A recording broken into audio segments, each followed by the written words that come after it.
নমস্কার। আমি মা অভয়াকে নিয়ে আলোচনাক্রমে শ্রীমদ্ভগবদ্ গীতায় শ্রী ভগবান শ্রীকৃষ্ণের বাণী তথ্য সামান্য কিছু আলোচনা করতে বাধ্য হচ্ছি।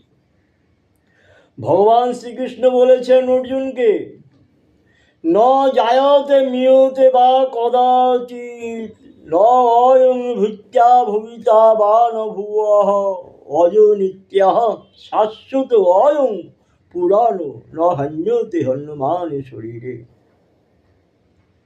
এই আত্মা কখনো জন্মে না বা মরে না, এ চিরজীবন্ত অনন্য, অন্যান্য জাত বস্তুর ন্যায় জন্মিয়া অস্তিত্ব লাভ করে না। অর্থাৎ এই আত্মা নিত্য সর্বদা একই রকম বিদ্যমান। এই আত্মা জন্মরহিত, নিত্য শাশ্বত এবং পুরাণ সনাতন। শরীর হত হলেও এই আত্মা হত হয় না। শরীরটাকে কেটে 4 টুকরো করুন আর 2 টুকরো করুন, এই আত্মা কিন্তু টুকরো হবে না, টুকরো হয় না। বেদা বিনাশীন নিত্যং ইয়েন মজমব্যয়ং কথং স পুরুষ পার্থ কং ঘাতয়তি হুন্তিকম। যিনি জানেন আত্ম অবিনাশী, নিত্য, মানে সর্বদা একই রকম থাকে, অজ,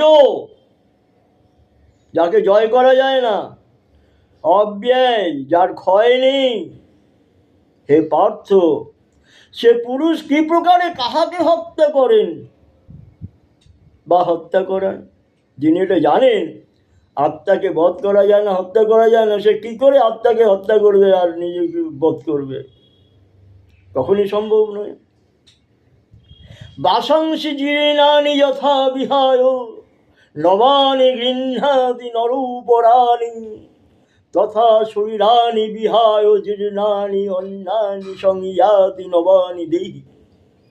বাসাংসি জীর্ণানি, জীর্ণ বস্ত্র, সেরা বস্ত্র ত্যাগ করে আমরা যেমন নূতন বস্ত্র পরিধান করি, আত্মা তেমনি পুরনো দেহকে ত্যাগ করে নূতন দেহ ধারণ করে। কিন্তু